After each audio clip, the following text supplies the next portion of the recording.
The story begins with a slow, reflective tone as the narrator remembers the day everything changed. A day that started like any other, but ended as a turning point that transformed the meaning of life forever.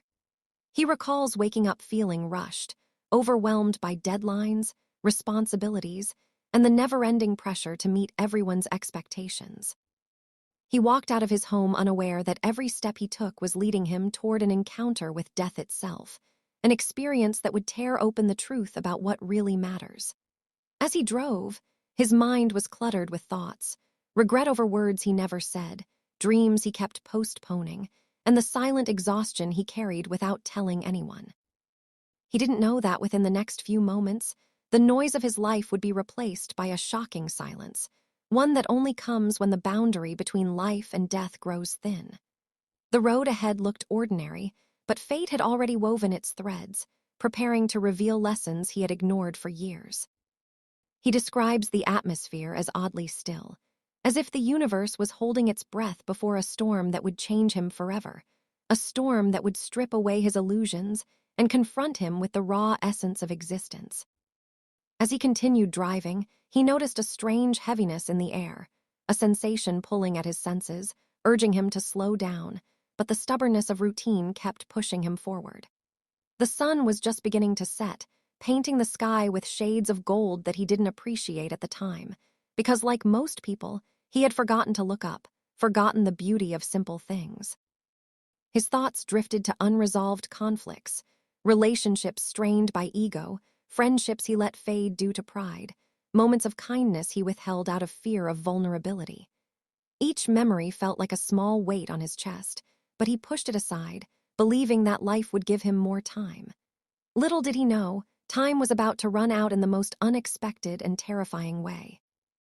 He remembers the faint sound of screeching tires behind him, a sudden jolt of fear, and the flash of headlights approaching too fast. Before he could process anything, everything exploded into chaos. His car spun out of control, metal screamed against metal, and the world dissolved into darkness. In that darkness, he realized how fragile life truly is, how suddenly everything we cling to can vanish without warning, leaving us with nothing but the truth we never dared to face. He describes the moment after impact not as pain, but as a strange detachment, as though he was floating outside his own body, watching everything from a distance. The crushed metal, the shattered glass, the motionless figure inside the car, it all looked unreal, like a scene from a movie he never meant to star in.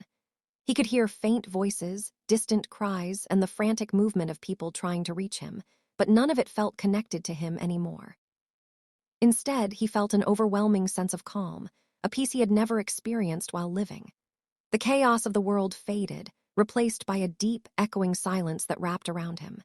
He felt weightless, unbounded, free from the limitations of his physical body. In that suspended state, he realized how much he had been carrying: fear, resentment, insecurity, guilt, and how unnecessary all of it felt from this new perspective.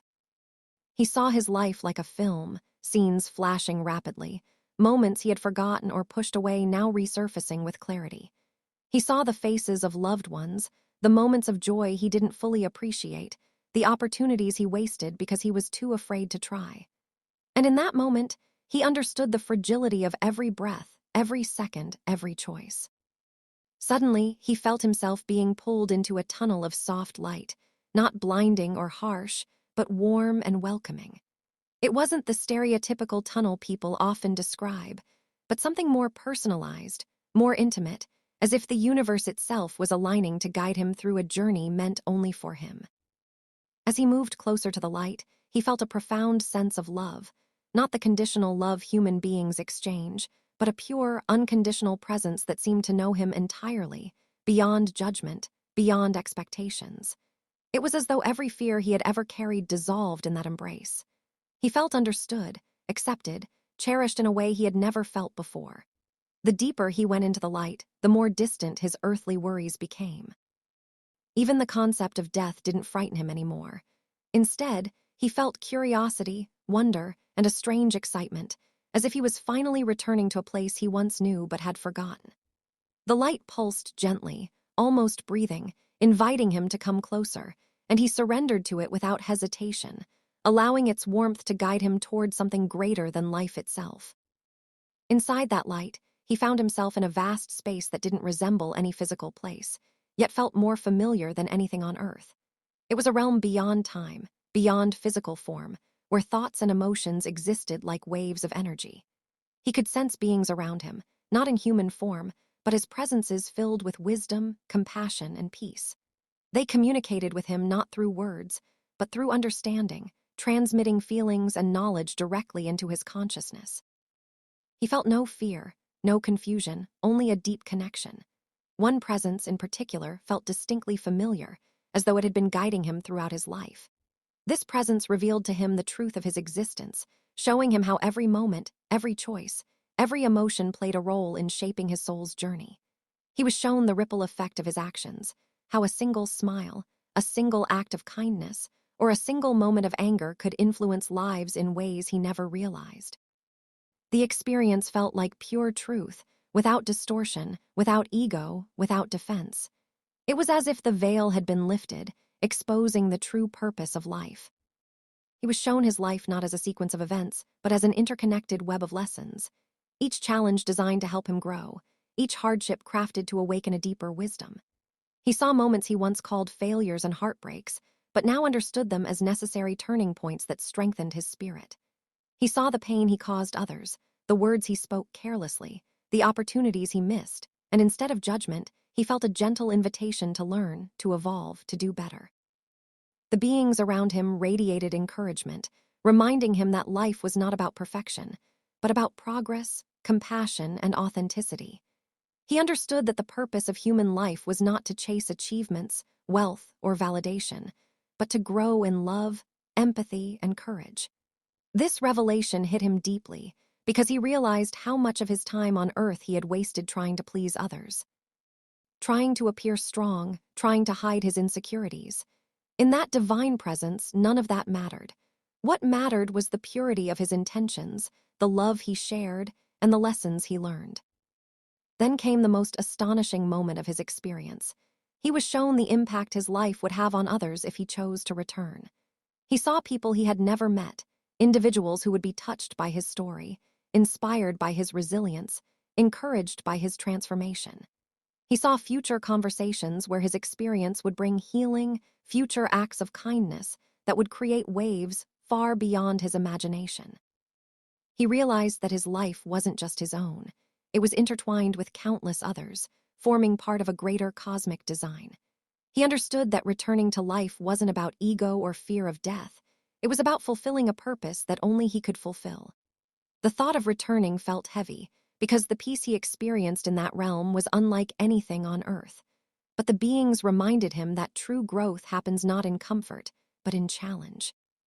They showed him the strength within him, a strength he had forgotten, buried under years of stress and self-doubt. And slowly, he felt the pull, not from fear, but from love, a love that urged him to continue his journey in the physical world. The transition back to his body felt like being squeezed into a narrow space, like slipping back into a form too small for the vastness he had just experienced. The peace of the other realm faded as he felt the weight of gravity, the heaviness of breath, the pulsing of pain. Suddenly, sound returned, ambulance sirens, voices shouting, machines beeping. He felt the crushing reality of his injuries, the coldness of metal tools, the urgency of medical hands working to save him. Yet, through all the noise, he carried the calm of the light within him. He didn't panic, didn't fear, because he knew with absolute certainty that life had given him another chance with a purpose. The doctors were astonished by how stable he remained, how conscious he became, how determined he was to survive. His mind wasn't focused on the pain, but on the lessons, replaying the wisdom he had received, determined not to forget a single piece of it. Even as he drifted in and out of consciousness, he whispered promises to himself, to live with more love, more intention, more gratitude. His recovery was long and painful, filled with surgeries, therapy, exhaustion, and moments of doubt. There were days when he felt broken physically and emotionally, wondering if he would ever return to the life he once knew. But every time he closed his eyes, he remembered the light, the presence, the truth he was shown. He remembered the promise he made to himself and the purpose he was sent back to fulfill. Slowly, he began to rebuild, not just his body, but his mindset, his relationships, his entire outlook on life. He reached out to people he had drifted away from, apologizing for past mistakes, reconnecting with genuine sincerity. He started expressing gratitude for small things: a sunrise, a conversation, a deep breath, things he used to take for granted. The near-death experience had stripped away his old priorities, replacing them with clarity and humility. He no longer chased validation. Instead, he sought meaning and connection. Every smile he shared, every act of kindness he offered, felt like a small way to honor the second chance he had been given. One of the biggest transformations he experienced was the way he handled fear. Before the accident, fear controlled him. Fear of failure, fear of judgment, fear of not being enough. But after facing death and experiencing the peace beyond life, those fears lost their power. He realized that the opinions of others were insignificant compared to the truth of his soul. He stopped worrying about societal expectations and started listening to his inner voice, the voice that had been drowned out by noise for years. He pursued passions he had always suppressed, knowing that time was precious and unpredictable. He became more honest, more outspoken, more willing to take risks. He discovered that courage wasn't the absence of fear, but the decision to act despite it.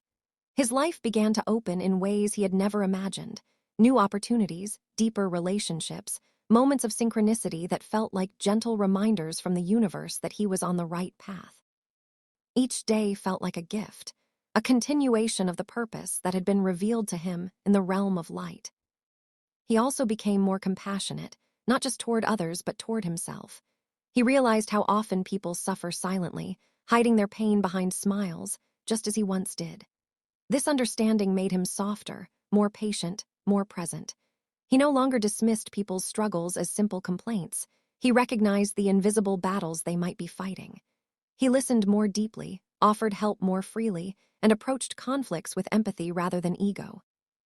His relationships transformed because he no longer focused on being right. He focused on being kind. He forgave more easily, understanding that resentment only harms the one who carries it. He forgave himself, too, for the years he spent lost in stress, fear, and self-doubt. He realized that growth comes from acceptance, not perfection. This shift in perspective allowed him to build connections grounded in authenticity, not superficiality. He often said that the accident didn't damage his life, it awakened it.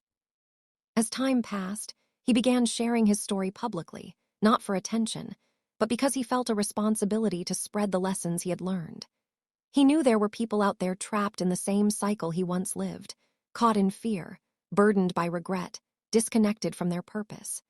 He wanted to remind them that life can change in an instant and that the true meaning of life has nothing to do with status or material success. His story resonated deeply with listeners, many of whom said it helped them confront their own struggles with renewed clarity. He spoke about gratitude, forgiveness, purpose, and the infinite interconnectedness of all souls. Every time he shared his experience, he felt that same loving presence guiding him, the same presence that welcomed him in the realm of light. It was as if the universe continued to support him in fulfilling the mission he had been sent back to live. His understanding of life grew even deeper as he observed the changes his story brought to others. People wrote to him, saying they reconciled with estranged family members, let go of long-held grudges, or found the courage to pursue dreams they had buried for years. He realized that the lessons he learned during his near-death experience weren't meant just for him. They were meant to be shared, to create ripples of healing in the world. He often reflected on how close he had come to leaving the world without contributing the wisdom that now helped others. This realization filled him with gratitude and humility. He no longer questioned why he survived. He understood that survival itself was a divine assignment. Even on difficult days, when his body still ached from the injuries, he reminded himself that pain was temporary, but purpose was eternal. Over time, he developed a deeper spiritual connection, not tied to any religion, but rooted in the truth he experienced firsthand. He felt a constant awareness of the unseen world, a realm of love, energy, and consciousness that exists beyond the limits of physical reality. He meditated daily, grounding himself in silence and reflection, seeking guidance from the intuitive voice he had once ignored. This spiritual growth brought him clarity, healing, and a profound sense of peace. He learned to trust life, even when it didn't make sense. He saw challenges not as punishments, but as lessons designed specifically for his growth. He embraced uncertainty with courage, knowing that the universe always had a plan far greater than his fears. And in moments of doubt, he remembered the warmth of the light and the unconditional love that awaited beyond this world. Years after the accident, he can still recall every detail of the moment he left his body, every emotion he felt in the realm of light, every message he received from the beings who guided him. But instead of longing to return to that peaceful place, he now feels thankful for the life he still has. He understands that Earth is a school for the soul, a place where learning happens through experience, contrast, and challenge. He sees beauty in everything: the laughter of children, the wisdom of elders, the quiet moments between conversations, the simple act of breathing. He lives with presence, knowing that every second is a gift. He no longer postpones joy, no longer avoids vulnerability, no longer pretends to be someone he is. He is alive, fully alive, in a way he never was before the accident. And he carries the light of his near-death experience in his heart, using it as a compass to navigate his journey with love, purpose, and gratitude. He ends his story with a message for everyone who listens: that life is fleeting, unpredictable, and fragile, yet unimaginably beautiful. He reminds people not to wait for tragedy to wake them up, not to wait for a near-death experience to realize the importance of forgiveness, kindness, and love. He urges them to express gratitude daily, to cherish their relationships, to speak their truth, and to live with authenticity. He says that the biggest lesson he learned is that love is the only thing that truly matters. Love given, love received, love shared. Everything else is temporary. And even though his journey brought him inches from death, it also brought him closer to the meaning of life than he had ever been. He knows now that every soul has a purpose, every life has significance, and every moment holds the potential for transformation. His story is not one of tragedy, but of awakening, a reminder that sometimes it takes touching the edge of death to fully embrace the miracle of being alive.